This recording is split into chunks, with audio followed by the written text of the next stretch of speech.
Well, there were a few reasons, honestly. And it just kind of felt like time, you know? The VHS closet was starting to feel like the back room of an old Suncoast Motion Picture Company video store, which sounds kind of awesome, but I was at risk of being buried under a stack of Land Before Time sequels every time I walked in there.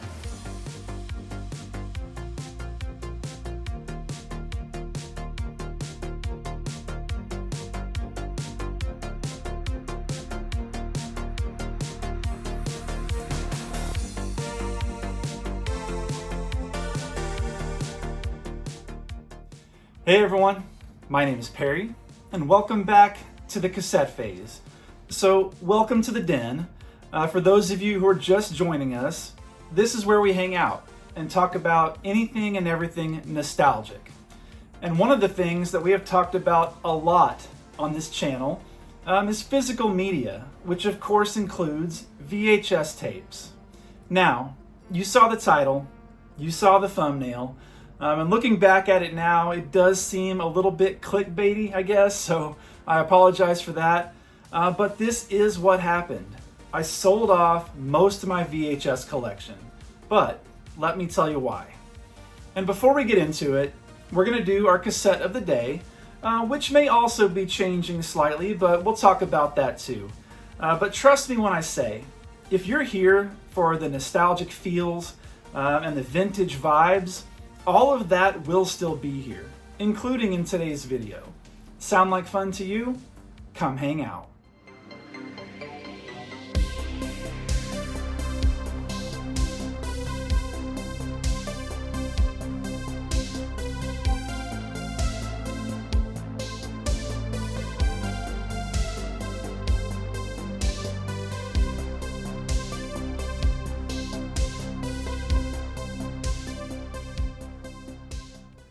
All right, everyone, welcome back to the Ottoman, and welcome to another great day here in the Den. Today, for my background noise, I've got some Scooby-Doo going over on the TV. And this isn't just the regular Scooby-Doo. That is actually the Scooby-Doo and Dino-Mutt show. I think they did like a Scooby-Doo Dino-Mutt hour, and I got that DVD recently, and I guess I didn't remember this, and I love when I'm able to uncover and unlock new memories, but that's the version of Scooby-Doo that I watched as a kid. I saw the intro, and it immediately flooded back. So I guess all these years I thought that my version of Scooby-Doo was you know, the classic Scooby-Doo, Where Are You? From the 70s. But this one with Dino-Mutt and Blue Falcon, it's just, I don't know, I think I saw it on USA Cartoon Network every day after school, and that's the version of Scooby-Doo that I know and I love, so I'm happy to have that. I've been playing that DVD set pretty much every day while I'm in here working. But that's not why we're here. We're here to do our cassette of the day and then talk about the future of the cassette of the day, but we'll do that too. Today's version is going to be an audio cassette from one of my favorite bands of the 80s, actually started in the 70s. I like every iteration of this band. Some people only like one iteration or the other. I like it all. I think it all sounds good and rockin' and a lot of fun. I've actually got a sticker representing this band on the back of my car. So we're looking at Van Halen today with the tape 5150. And this one is known for, so 1986, and this was the first album without David Lee Roth and the addition of Sammy Hagar, which I think, you know, I was too young to realize, but, you know, I've learned later that was like controversial for many fans. But it couldn't have been too controversial because this still debuted at #1 on Billboard when it came out, and it went platinum, you know, multiple times over. I mean, there's a lot of good songs on here. You know, I don't know if I like it better than 1984, but it's like right up there for me. And it's probably because I don't mind a more 80s like arena rock sound at all. I don't mind some synthesizers being mixed in and things like that, although that was on some of the other albums as well. But this one feels very polished, very, very arena rock, and a lot of fun to listen to all the way through. See if I can get it to focus and show you some of the songs. Yeah, of course, you got the Best of Both Worlds, which is like the I don't know, kind of like an announcement of this version of the band, I think. Dreams might be my favorite song on here. It was a big radio hit because I remember hearing it in my neighbor's garage. I've told this story before, but I actually have a playlist on Spotify called My Neighbor's Garage Boombox in 1989. And that was where I was first exposed to a lot of the hair metal and a lot of the hard rock sounds from the 80s, is because my friend's dad was working on his Corvette out in the garage. The garage, which was awesome, by the way. You know, bikini posters, beer ads. You know, I think there was like a neon sign. He had a garage fridge out there, and just really cool place. And there was a dusty old boombox that was always playing Van Halen and Motley Crue and those types of things. But that's where I heard Dreams for the first time, and I love it to this day. That honestly could have been on the Top Gun soundtrack, and it would have blended right in. You've also got some other big hits like Why Can't This Be Love and Love Walks In. I love the title track, 5150. That is an absolute jam. I don't think it was a hit, but you know, give that song a chance if you haven't listened to it in a while. It is absolute jam, seriously. Make sure it's cranked up loud. But anyway, lots of choices with Van Halen I could have brought to the Ottoman today, but I decided to go with 5150. So let's talk about the cassette of the day. I did a recent community post, which I think like 20 of you, or maybe a little bit more, replied on. And I was just asking, is the cassette of the day, you know, do you think it's a good part of each video? We've been doing it for a while now. Shout out to Joe for the idea. You see him in the comments a lot, but he came up with that idea and emailed it to me, and I've been doing it because I like it. I feel like it adds like a good little continuing thread through all the videos and all the topics. But with the recent development, which we're going to talk about in the main part of the video, with me selling off most of the VHS collection, I'm quickly going to run out of cassettes of the day. In fact, I was already feeling like I was getting to that point. I just couldn't remember which ones I'd talked about and which ones I hadn't, and you know, it was kind of hard to keep track. So I'm thinking about changing it into just like a nostalgic object of the day. I don't know. That doesn't really have a ring to it at all. There's no flow to that title.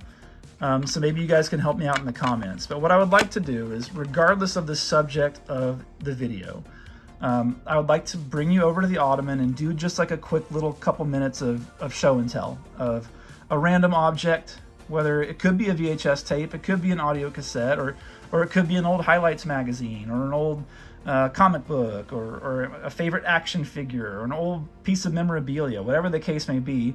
You know, these little things that I don't really feel like would take up a whole video.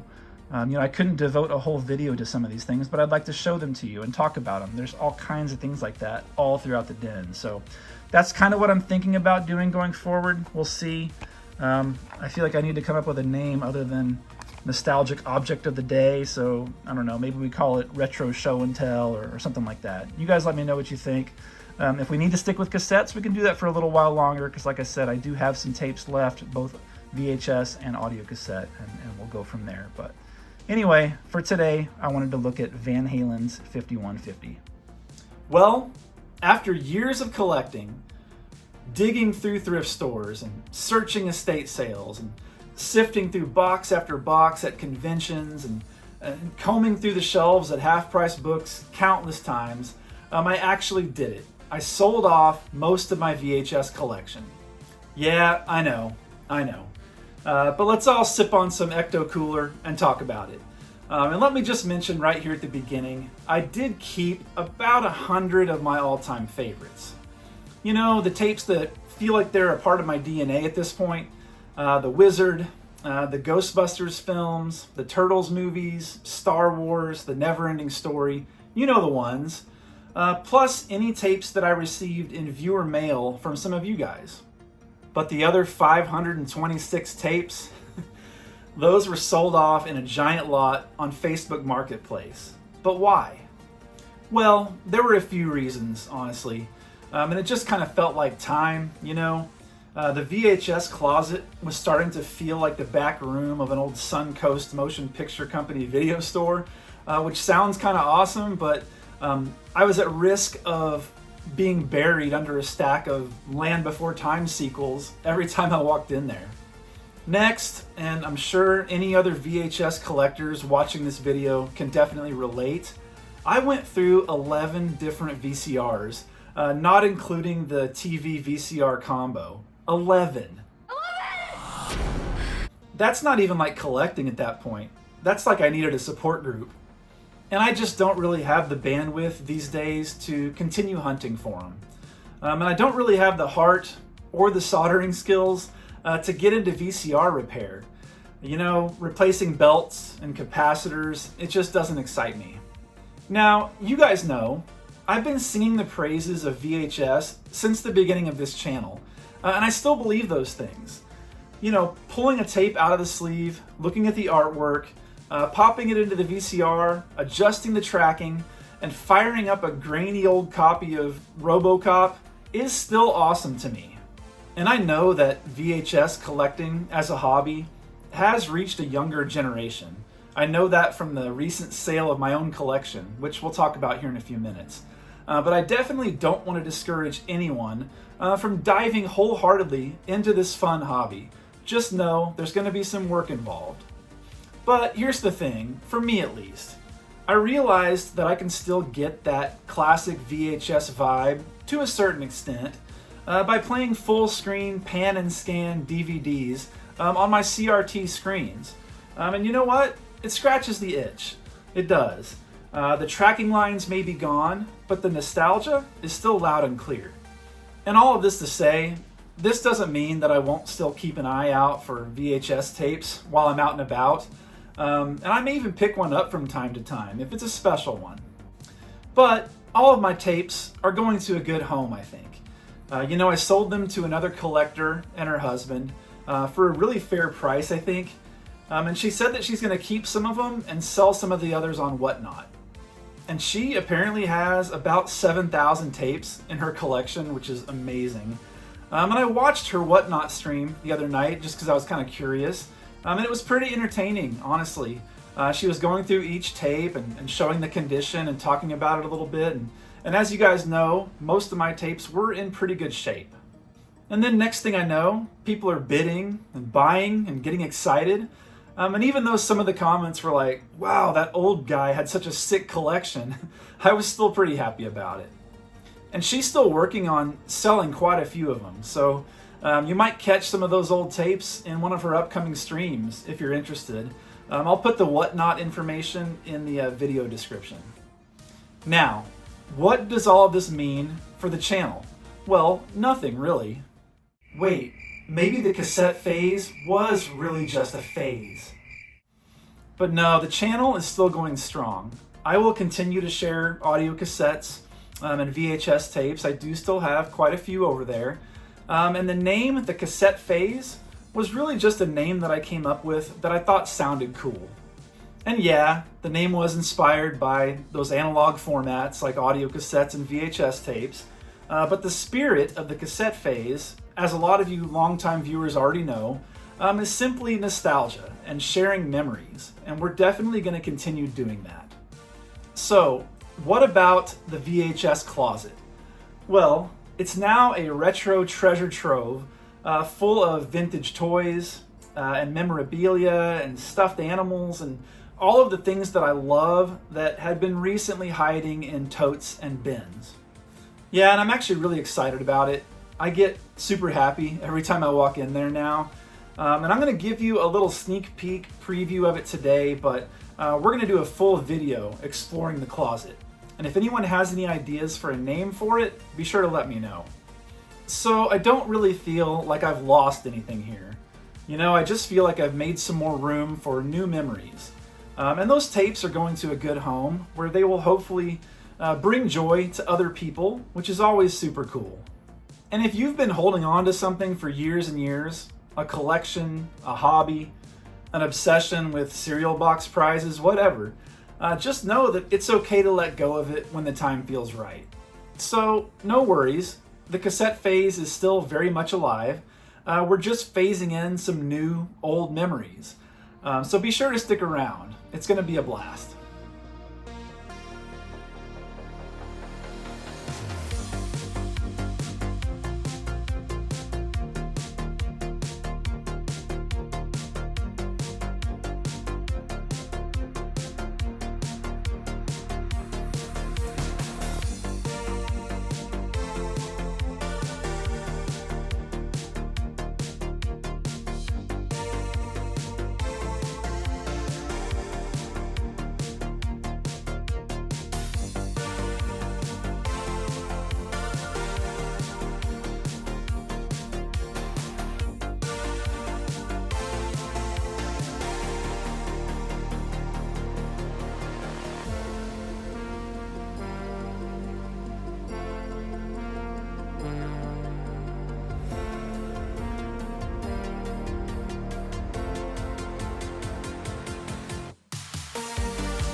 And there we are.